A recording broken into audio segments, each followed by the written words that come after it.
ये वीडियो एक सच्ची घटना पर आधारित है। ये डॉक्यूमेंट्री भारत के मशहूर हॉरर यूट्यूबर ऋषभ चौहान की आखिरी फील्ड शूट से ली गई फुटेज, चश्मदीदों के बयान और लोकल पुलिस रिपोर्ट्स पर आधारित है। जो कुछ उन्होंने अनुभव किया वो आज भी एक रहस्य है। ये सिर्फ एक कहानी नहीं, एक चेतावनी है। देखिए, लेकिन अपने रिस्क पर। तो चलिए कहानी शुरू करते हैं। गुजरात का सूरत शहर अपने कपड़ा व्यापार, डायमंड मार्केट और सांस्कृतिक विरासत के लिए जाना जाता है।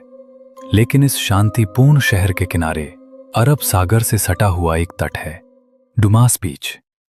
दिखने में ये समुद्र तट बाकी सभी बीच की तरह ही लगता है। लहरों की आवाज, हवा की सरसराहट और रेत की नरमी। लेकिन एक चीज इसे सबसे अलग बनाती है, यहाँ की काली रेत और रात में गूंजती चीखें। डुमास बीच कोई साधारण बीच नहीं है, ये एक शमशान भूमि पर बसा है। सदियों से यहां लाशों का अंतिम संस्कार होता आया है। कहते हैं जिनकी आत्माएं मुक्ति नहीं पाती वे इसी रेत में अटकी रह जाती हैं और रात के सन्नाटे में वे लौट आती हैं। ये कहानी है ऋषभ चौहान की, एक उभरता हुआ यूट्यूबर जो हॉरर डॉक्यूमेंट्रीज और अनएक्सप्लेन्ड मिस्ट्रीज कवर करता है। उसकी पिछली वीडियो भानगढ़ की चीखें वायरल हो चुकी थीं और अब वो अगला बड़ा धमाका करना चाहता था। उसने डुमास बीच के बारे में सुना था, लेकिन वहां के डरावने अनुभवों पर उसे यकीन नहीं था। अरे, ये सब लोकल अफवाहें हैं। उसने अपने दोस्त आरव से कहा, मैं वहां जाके दिखाऊंगा कि सब बकवास है। लेकिन वो नहीं जानता था कि कुछ रहस्य सिर्फ सुने जाने के लिए होते हैं, समझने के लिए नहीं। ऋषभ और आरव 3 दिन की शूटिंग के लिए सूरत पहुंचे। दिन में डुमास बीच सुंदर और शांत लग रहा था। वहां स्थानीय लोग घूम रहे थे, बच्चे खेल रहे थे। लेकिन जैसे ही सूर्यास्त हुआ, लोगों का चेहरा बदल गया। दुकानदार जल्दी जल्दी सामान समेटने लगे और टूरिस्ट्स वहां से खिसकने लगे। एक बुजुर्ग बाबा जो वहीं बैठकर पूजा कर रहे थे, ऋषभ के पास आए और बोले, बेटा, रात में इस जगह को मत छेड़ो। जो यहां रहते हैं वे जाग जाते हैं। ऋषभ ने हंसते हुए जवाब दिया, बाबा, मैं डरता नहीं, कैमरा है मेरे पास। अगर कुछ दिखा तो पूरी दुनिया को दिखा दूंगा। बाबा ने सिर झुका लिया और बुदबुदाते हुए वहां से चले गए। रात के 11 बजे ऋषभ और आरव बीच पर कैमरा सेटअप कर चुके थे।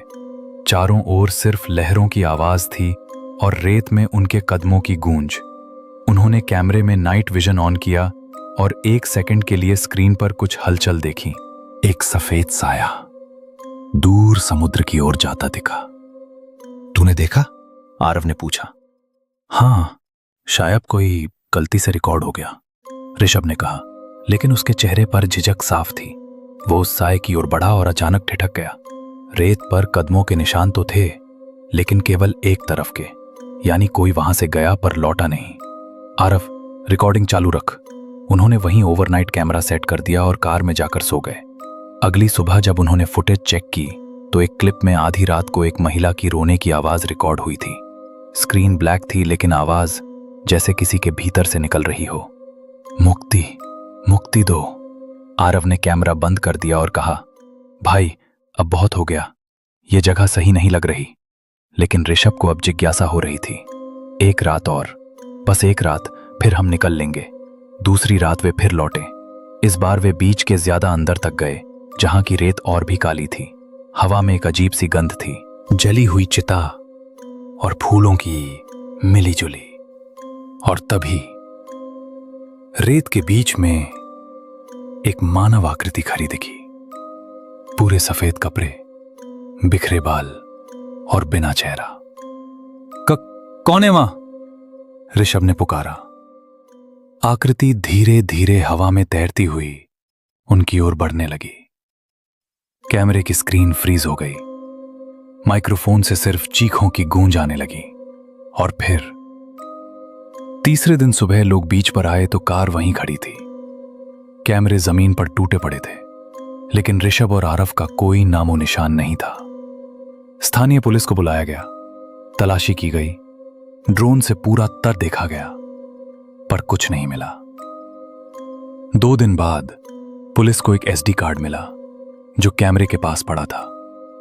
उन्होंने जब फुटेज चेक की तो उस आखिरी रात का वीडियो मिला। वीडियो में सिर्फ एक सीन बचा था। एक औरत रेत में अधजली साड़ी पहने कैमरे के करीब आकर बस एक ही वाक्य कहती है, हम शांति चाहते हैं, हमें जगह क्यों दिया।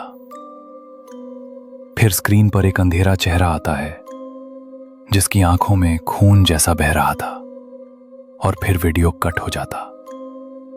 ऋषभ और आरव को आज तक कोई नहीं ढूंढ पाया। उनके YouTube चैनल पर आखिरी वीडियो अपलोड हुआ, ड्यूमा बीच अंतिम रात। उस वीडियो के नीचे एक कमेंट था जो किसी अनजान अकाउंट से आया था, वे अब हमारे साथ हैं। नोट: कहा जाता है कि ड्यूमा बीच की रेत काली इसलिए है क्योंकि ये हजारों आत्माओं की राख से बनी है। और अगर आप रात को वहां जाने का सोच रहे हैं तो याद रखें, कुछ दरवाजे खोलने के बाद फिर कभी बंद नहीं होते। आपने सुनी भूतवाणी, एक आवाज जो रहस्यों से भरी है। अगर ये अनुभव खास लगा हो तो लाइक करें और डर की इस यात्रा में साथ निभाने के लिए सब्सक्राइब जरूर करें।